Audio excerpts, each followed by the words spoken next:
हमारा देश एक कृषि प्रधान देश है।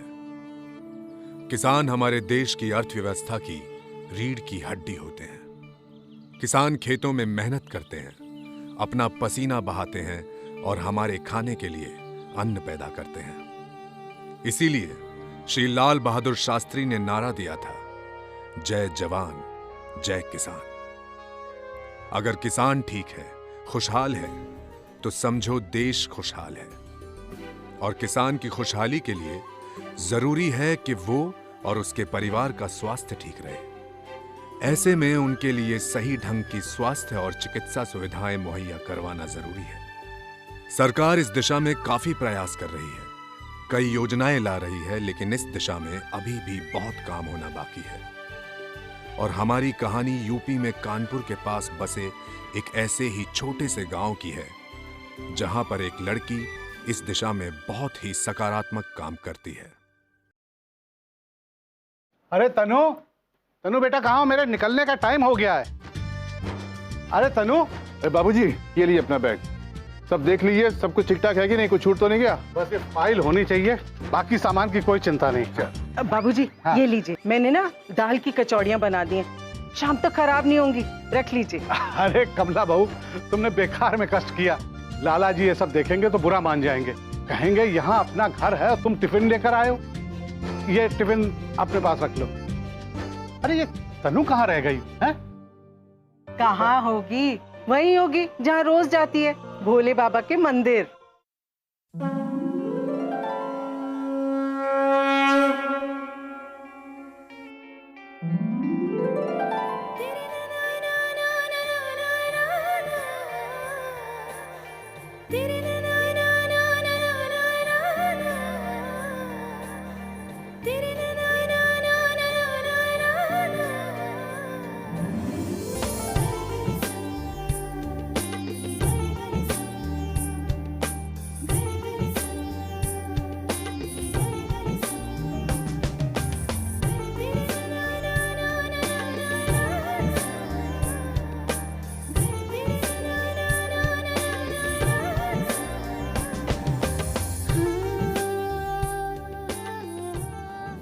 सूरज। हाँ मम्मी। सुन इधर आ, जा, दीदी है ना वो मंदिर गई होगी, वहां से बुला ला, बाबूजी जाने वाले हैं ना, जा जा।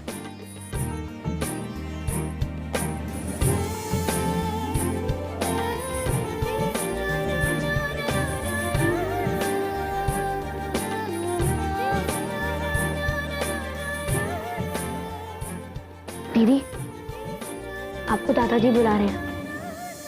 दादाजी के निकलने का टाइम हो गया क्या? हाँ, वो बैग लेकर तैयार खड़े हैं, बस आपका इंतजार कर रहे हैं। तो फिर चलो। दीदी दीदी, मुझे आपसे पूछना है। हाँ पूछो। आप डेली मंदिर में पूजा क्यों करते हो? हमारे दादाजी गांव के वैद्य हैं और लोगों का इलाज करने के लिए वो क्या कुछ नहीं करते। उनकी देखभाल करने के लिए आसपास ना कोई अच्छा डॉक्टर है और ना ही कोई अच्छा अस्पताल, इसलिए दादाजी का हमेशा से यही सपना था कि हमारे गांव में एक अच्छा सा अस्पताल खुले, ताकि यहाँ के गरीब मजदूरों को अपने इलाज के लिए बाहर जाकर भटकना ना पड़े, उन्हें सर्दी, बरसात, काली रातों में अपने घर के लोगों के लिए परेशान ना होना पड़े। उनकी देखभाल के लिए एक अच्छा सा अस्पताल हो, ताकि उन्हें पैसों की चिंता भी ना हो, उनका इलाज अच्छे से हो जाए, उनकी अच्छे से देखभाल हो। और यही हमारे दादाजी का सपना है कि इस गांव में एक अच्छा सा अस्पताल खुल जाए, और इसीलिए वो कानपुर शहर जा रहे हैं। मैं बस भगवान से यही प्रार्थना कर रही हूँ कि मेरे दादाजी का सपना पूरा हो जाए, और मेरे दादाजी को सपना पूरा करने के लिए कोई ना कोई रास्ता जरूर मिल जाए।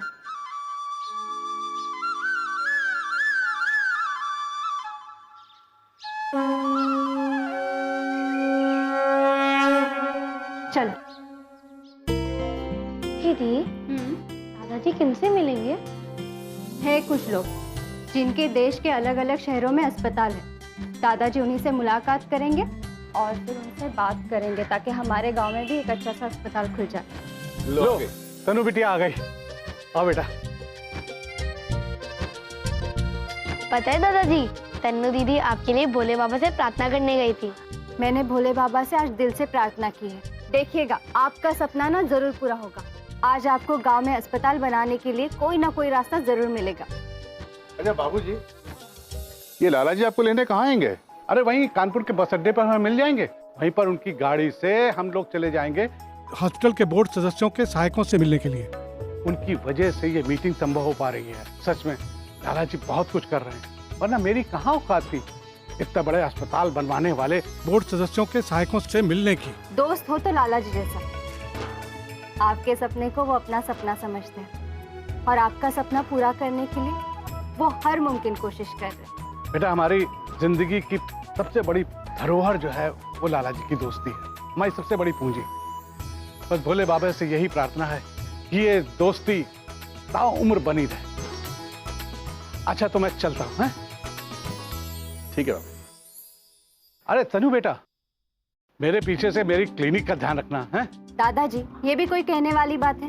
आप बिल्कुल बेफिक्र होके जाइए। All the best. खुश रहो, खुश रहो। अच्छा भाई, अच्छा भाई। ठीक है बाबूजी, संभाल के जाइएगा।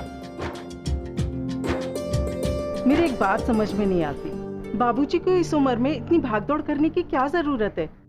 अगर हॉस्पिटल बन गया तो हमारे क्लिनिक का क्या होगा? दादाजी ने ये क्लिनिक इसलिए नहीं खोला है कि इससे कोई फायदा कमा सके। ये तो लोगों की सेवा करना चाहते हैं, और अगर अस्पताल हो जाएगा तो लोगों की और भी सेवा कर पाएंगे। तन्नू बेटा, इससे अच्छी तो और कोई बात हो ही नहीं सकती कि बाबूजी के सपने पूरे हो जाएं। लेकिन सच्चाई तो हम सब जानते ही हैं ना, बाबूजी इससे पहले कितनी बार कोशिश कर चुके हैं, लेकिन कुछ हुआ? कुछ भी नहीं। इसलिए बेकार की उम्मीदें बांधने से कोई फायदा नहीं बेटा। उम्मीद कैसे छोड़ सकते हैं पापा? उम्मीद पे तो दुनिया चलती है, और कोई भी बड़ा सपना पूरा करने के लिए किसी ना किसी को तो आगे आना ही होता है ना। सब लोग अपने ही बारे में सोचेंगे तो फिर गांव का क्या होगा, इस देश का क्या होगा, बताइए आप। देख लेना तन्नू बिटिया, इस बार भी कुछ नहीं होगा। बाबूजी गए हैं ना अभी, और खाली हाथ वापस आएंगे, क्योंकि ये दुबे प्रधान कभी भी ऐसा नहीं होने देगा। अरे उसका इतना बड़ा अस्पताल है, नर्सिंग होम है, दवाइयों की दुकान है। अगर गांव में अस्पताल खुल गया तो उसका कौन जाएगा? उसका तो लाखों का धंधा ठप हो जाएगा ना। इसीलिए वो बाबूजी के कदम कदम पे नजर रखता है, और बाबूजी इससे इतनी दुश्मनी रखते हैं। कभी ना कभी तो सच्चाई और मेहनत रंग लाएगी ना पापा, और देखना इस बार दादाजी जरूर जीत कर आएंगे।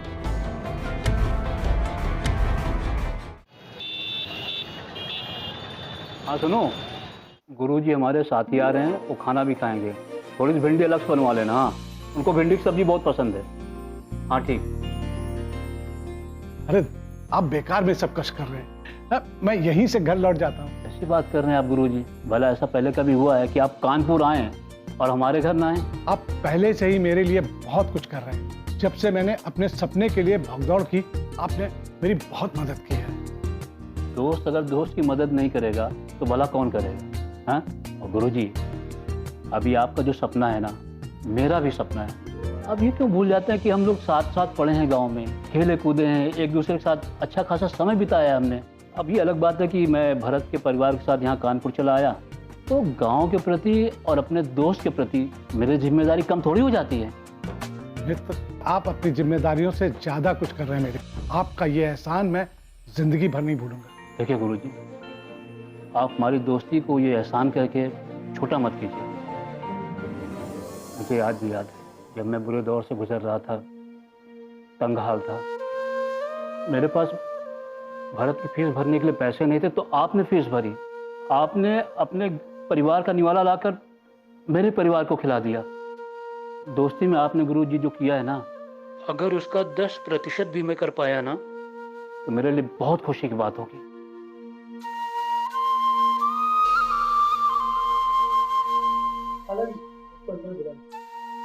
हाँ आ रहा हूँ। भगवान करे आज एक काम हो जाए, गांव वालों को अस्पताल मिल जाए। आप बिल्कुल चिंता मत कीजिए, मैंने उनसे बात कर ली है। तो लोगों ने बहुत सारे अस्पताल खोले हैं, हमारे गांव में भी अस्पताल जरूर खोलेंगे। आइए आइए सर।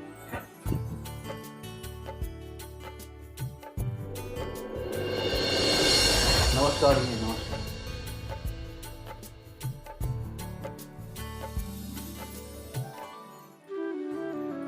आपने हमें अपना कीमती वक्त दिया, इसके लिए आपका बहुत बहुत धन्यवाद। आपके पास हॉस्पिटल का कोई प्रपोजल तो होगा? कहाँ हॉस्पिटल बनना है, कितनी आबादी है, आसपास कितने गांव हैं, वगैरह वगैरह। इस फाइल में सब कुछ मौजूद है। अस्पताल के लिए प्रस्तावित जमीन के बारे में लेकर गांव के बारे में सब कुछ। सर जी, हमारा गांव बहुत गरीब है। वहां के लोगों के पास अभी तक सरकारी सुविधाएं भी नहीं है, और जो भी एक आधे अस्पताल या नर्सिंग होम है उनमें ऐसी लूट खसोट मची है कि कोई आदमी गलती से एक बार वहां चला जाए तो उसे अपनी जमीन तक गिरवी रखने की नौबत आ जाती है। इसके चलते ना तो वहां पे लोगों की बीमारियों की सही से जांच हो पाती है और ना ही उन्हें उपचार मिल पाता है। सरकार ने गरीबों के और किसानों के स्वास्थ्य को लेकर जो आयुष्मान भारत योजना चलाई है उसका लाभ भी उन लोगों को नहीं मिल पा रहा।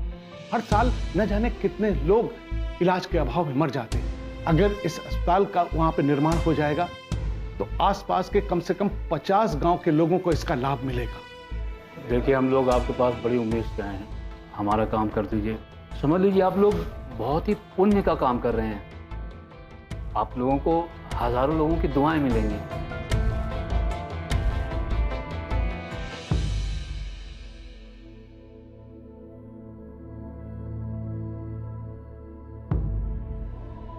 गुरुजी, दाद देनी पड़ेगी आपकी हिम्मत की। नहीं तो ऐसा कौन सा आदमी है जो बिना किसी मतलब के दूसरों के खुशी के लिए इतनी भागदौड़ और मेहनत कैसे कर सकता है? मैं आपको मतलब समझा नहीं। चलिए मैं समझाता हूं आपको। आपका पेशा क्या है, करते क्या हैं आप? जी, मैं वैद्य हूँ। गांव में एक छोटा सा क्लिनिक चलाता हूँ जिसमें गांव के लोग इलाज कराने आते होंगे। हाँ, सही कहा ना मैंने? जी। अरे आखिर आप लोग कहना क्या चाहते हैं? उपाध्याय जी, मैं आपको समझाता हूँ। ये है हमारे गांव के वैद्य जी, और इन्होंने अपने एक गांव में अस्पताल खोलने के लिए एक प्रोजेक्ट लेकर आए। गरीब मजदूरों को अपने अस्पताल में इलाज देने के बहाने फंसाते हैं और उन्हें लूटते हैं। उस जानकारी के मेरे सामने ये आया कि यहाँ पहले से एक बहुत बड़ा हॉस्पिटल है, यहाँ के प्रधान शिव शंकर दुबे का, और आपको ये भी पता है कि वहाँ पे अच्छे से अच्छे डिग्री वाले डॉक्टर भी हैं।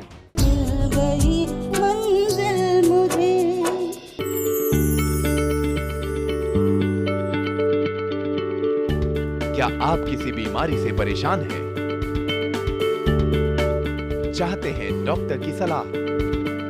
तो हम हैं आपके साथ, बताएंगे आपको जीने की राह। समस्याएं आपकी, समाधान देश के मशहूर विशेषज्ञों के। घर बैठे बात करें देश के जाने माने डॉक्टरों से। हमारे लाइव प्रोग्राम स्वस्थ किसान में हर शनिवार शाम 6 बजे से 7 बजे तक।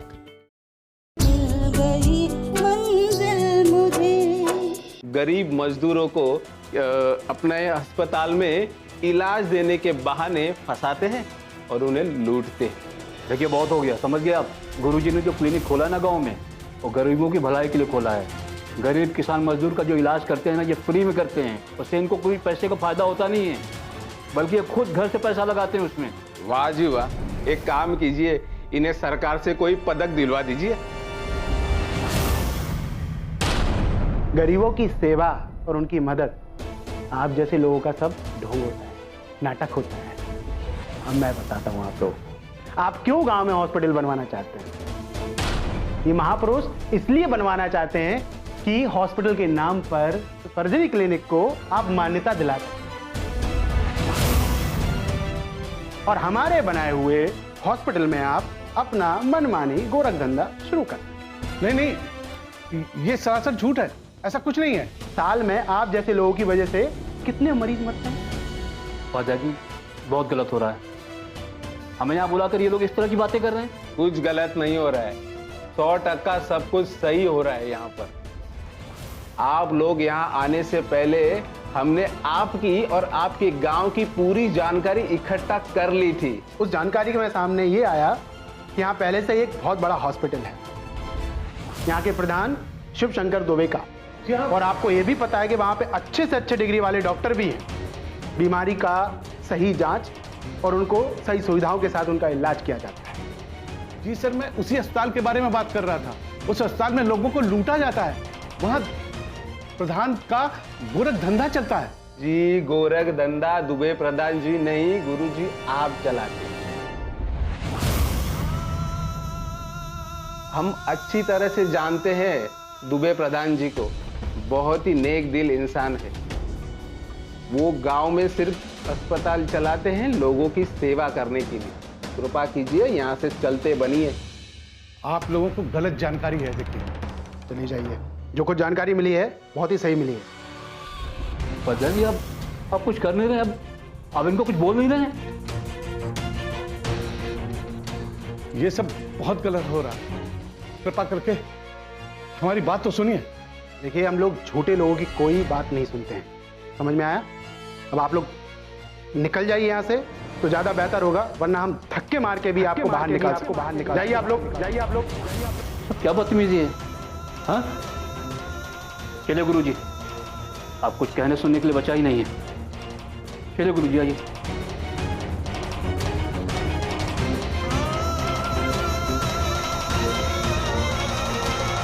इस गांव में जो नया अस्पताल बना के हमारे धंधे की तरफ देख रहे हैं ना, वो चलेगा नहीं। और ये लाला के कंधे पे बैठ के हमसे दुश्मनी मोल ले रहे हैं ना आप, तो भूल जाइए।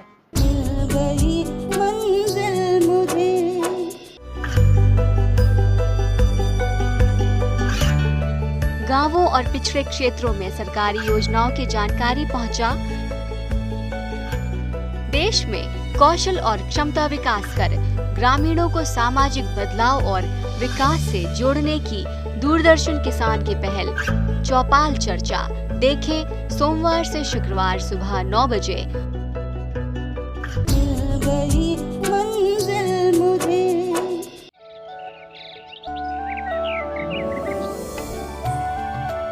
बेटा, हमको पता है कि दवा और इंजेक्शन का बहुत पैसा होता है, लेकिन अभी तो इतने ही है हमारे पास। अरे काका, आप क्या कर रहे हैं? ये पैसे आप रखिए, इन पैसों से अच्छे से फल खरीद के खा लेना। आपको ताकत की बहुत जरूरत है। और फिर खेतों में काम भी तो करना है आपको। जी जी जी बेटा, जी जी जी। तुम और गुरुजी तो इस गांव के लिए वरदान है बेटा। अगर तुम लोग ना होते तो सोचो हम गरीबों का क्या होता बेटा। सरकार ने हम गरीबों और किसानों के लिए क्या कुछ नहीं किया। उनके लिए आयुष्मान भारत योजना बनाई है, जिससे उनका बीमा होता है। गरीब लोगों का इलाज मुफ्त में हो जाता है। और जो कुछ दवाइयाँ होती है जो बहुत महंगी होती है, लेकिन जान बचाने के लिए वो बहुत ज़रूरी होती है, सरकार वो सस्ते में दिलवाती है। हम गरीब लोगों को इसका फ़ायदा मिलता ही नहीं, यहाँ तक वो दवाइयाँ पहुँचती ही नहीं। इसीलिए दादाजी चाहते हैं कि इस गांव में एक अच्छा सा अस्पताल खुल जाए, जिससे इन सब योजनाओं का लाभ हम सबको मिल सके। आप मुझे बस इतना ही आशीर्वाद दीजिए कि मेरे दादाजी का ये सपना पूरा हो जाए और इस गांव में खुशहाली आ जाए। अब पता नहीं कैसे आएगी खुशहाली गांव में। कितनी उम्मीदें लेकर आए थे हम यहाँ पे। गुरुजी, मुझे माफ कर दीजिए। मुझे पता नहीं था कि ये लोग आपके साथ ऐसा व्यवहार करेंगे, इस तरह से आपकी बेइज्जती करेंगे। नहीं निमित, इसमें तुम्हारी कोई गलती नहीं। तुमने तो अपनी तरफ से पूरी कोशिश की, बल्कि तुमने हमारा पूरा साथ दिया। अब हमारी किस्मत ही खराब थी, तो इसके लिए क्या किया जा सकता है। लेकिन मुझे तो अभी भी समझ में नहीं आ रहा कि लोग आपके साथ ऐसा व्यवहार क्यों कर सकते हैं। आपको तो जानते भी नहीं। जरूर इसके पीछे इनका कोई गलत मकसद है।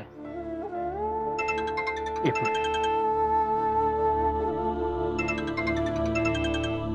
हाँ भरत, हम लोग अभी निकल रहे हैं। अरे अब क्या बताएं, क्या हुआ, क्या बताएं तुमको।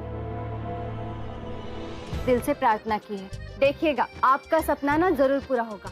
आज आपको गांव में अस्पताल बनाने के लिए कोई ना कोई रास्ता जरूर मिलेगा। गरीब मजदूरों को अपने अस्पताल में इलाज देने के बहाने फंसाते हैं और उन्हें लूटते हैं। एक काम कीजिए, इन्हें सरकार से कोई पदक दिलवा दीजिए। निकल जाइए यहाँ से तो ज्यादा बेहतर होगा, वरना हम धक्के मार के भी आपको बाहर निकाल सकते हैं। इन्हें भरपूर मनोरंजन।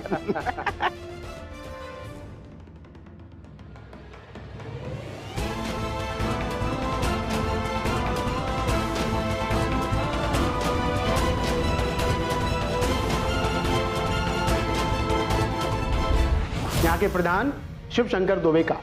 और आपको ये भी पता है कि वहाँ पे अच्छे से अच्छे डिग्री वाले डॉक्टर भी हैं। बीमारी का सही जांच और उनको सही सुविधाओं के साथ उनका इलाज किया जाता है। उस अस्पताल में लोगों को लूटा जाता है, वहां प्रधान का गोरख धंधा चलता है। जी गोरख धंधा दुबे प्रधान जी नहीं, गुरुजी आप चलाते हैं।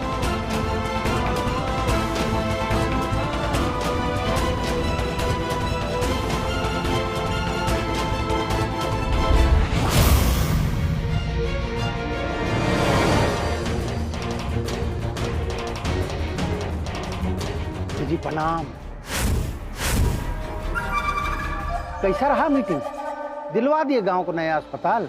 दुबे प्रधान, मैं अभी तक तुम्हारे बारे में सोच रहा था। देखो, किसी काम के लिए ना बोलना अलग बात है, पर इस ढंग से पेश आना दूसरी बात। वो लोग जिस बदतमीजी और घटिया तरीके से मेरे साथ पेश आए, वो बदतमीजी और घटियापन सिर्फ और सिर्फ तुमसे आ सकता है और किसी से नहीं। कहा है ना गुरुजी, दुबे प्रधान का आदत है हर चीज में मुनाफा देखने का।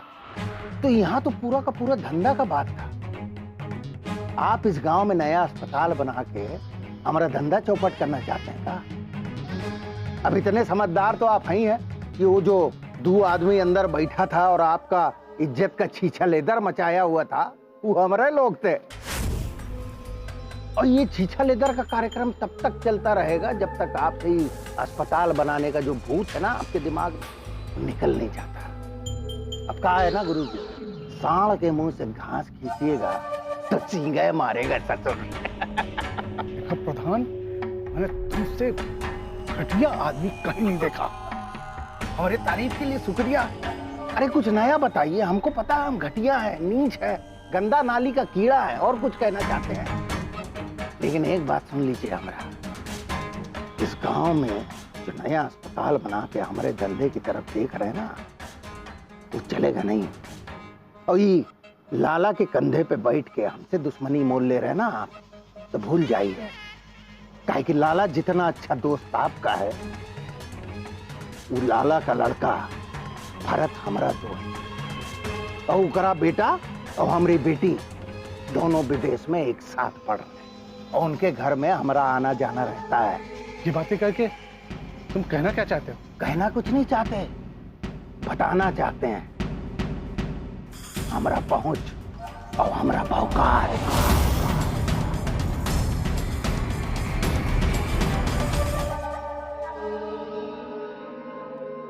अरे ओ भाग्य हमारे जो सुबह सुबह आपके दर्शन हो गए।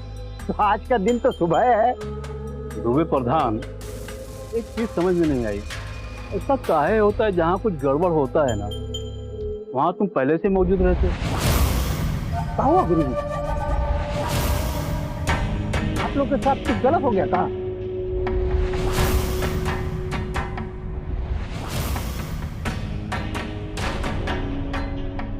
शांतनु शर्मा, अब तो आप बड़े हो गए।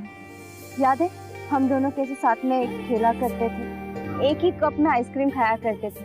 पता नहीं तुम्हें ये सारी बचपन की बातें याद होगी भी या नहीं, लेकिन इस बार जब तुम आओगे ना, तो तुम्हें मैं हर एक बात याद दिलवाऊंगी।